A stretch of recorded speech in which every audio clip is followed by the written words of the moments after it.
ঈশ্বৰ প্ৰশংসা হওক। প্ৰথমে আমাৰ গুৰুপিতা আৰু গুৰুমালৈ কোটি কোটিবাৰ ধন্যবাদ জনাইছোঁ।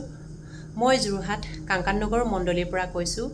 মোৰ সাক্ষতি হৈছে, মোৰ বহুত বছৰ আগৰ পৰাই কঁকালৰ বিষ এটা হৈ আছিল আৰু যোৱা মাহত গুৰুপিতাই আমাৰ মণ্ডলীলৈ আহিছিল। সেইদিনাখনে আমালৈ বুলি গুৰুপিতাই মিঠাই আৰু মৰ্টন আনি দিছিল। মিঠাইটো মণ্ডলীতে খালোঁ আৰু মৰ্টনটো ঘৰলৈ আনি পাছদিনাখন গা ধুই আহি ঈশ্বৰক ধন্যবাদ জনাই গোটেই সৰ্বশৰীৰ বেমাৰ কঁকালৰ বিষৰ পৰা সুস্থ হ'ম বুলি মৰ্টনটো খাইছিলোঁ। আৰু গুৰুপিতাই কঁকালৰ বিষৰ কাৰণে ঢকা এটাও দিছিল আৰু সেইদিনাখনৰ পৰা মোৰ কঁকালৰ বিষ সুস্থ হ'ল। Praise the lord, praise the lord. মোৰ সাক্ষ্য এটি আছে, জীৱন্ত সাক্ষ্য। পিতাৰ বাবে যিটো দুদিনীয়া লঘোণ দিছিলে, এই লঘোণৰ ব্ৰতত মই নামঘৰলৈ যাব নোৱাৰিলোঁ, ঘৰতে দিছিলোঁ। আৰু এই ঘৰতে দিয়াৰ পাছত মোৰ পেটৰ যিটো সমস্যা আছিলে সম্পূৰ্ণভাৱে সুস্থ হ'ল। এয়াই মোৰ জীৱন্ত সাক্ষ্য আৰু পাপ স্বীকাৰ।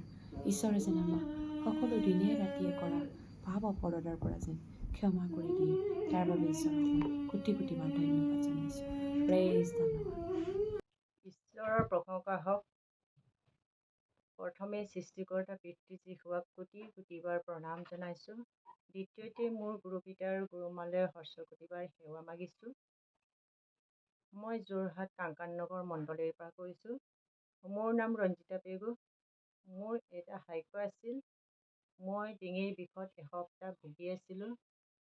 যোৱা মাহত পিতাই কাংকাননগৰ মণ্ডলীলৈ আহিছিল। তেতিয়া পিতাই আমালৈ মৰ্টন আৰু মিঠাই আনি দিছিলে।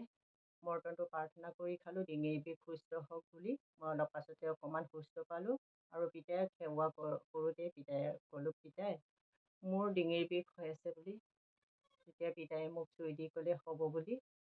অলপ পাছতে মই সম্পূৰ্ণ সুস্থ হৈ গ'লোঁ আৰু সকলো বস্তুকে খাব পৰা হ'লোঁ। সেয়ে মোৰ সাক্ষ্য আছিল। Praise the lord. Praise the lord. ঈশ্বৰৰ প্ৰশংসা হওক। সৰ্বপ্ৰথমে সৃষ্টিকৰ্তা ঈশ্বৰক কোটি কোটিবাৰ সেৱা জনাইছোঁ আৰু আমাৰ মহান গুৰুজনা গুৰুমাক প্ৰণাম জনাইছোঁ।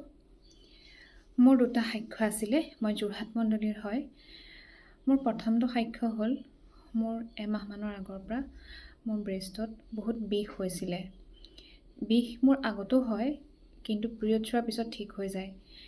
কিন্তু মোৰ যোৱা মাহত গোটেই মাহটোৱে বিষ হৈ থাকিলে আৰু মোৰ বিৰাট ভয় লাগিছিলে যে মই মনত ভাবিছিলোঁ মোৰ কিবা ডাঙৰ কিবা বেমাৰ হৈছে নেকি। তথাপিও মই ঈশ্বৰক প্ৰাৰ্থনা কৰি আছিলোঁ। আৰু যোৱা মাহৰ শেষৰ ফালে পিতাই আহিছিলে আমাৰ মণ্ডলীলৈ। তেতিয়া পিতাই সকলোৰে কাৰণে মৰ্টন লৈ আহিছিলে আৰু মই তাৰে দুটা মৰ্টন লৈছিলোঁ। আৰু সেই মৰ্টন দুটা মই ঈশ্বৰক ভাবি মোৰ বেমাৰটো ভাল কৰা বুলি মই ঈশ্বৰক কৈ মই দুইটা মৰ্টন খাইছিলোঁ। আৰু লাহে লাহে মোৰ বিষটো কমি আহিলে আৰু বৰ্তমান এতিয়া মই ব্ৰেষ্টৰ বিষৰ পৰা সম্পূৰ্ণৰূপে সুস্থ হ'লোঁ।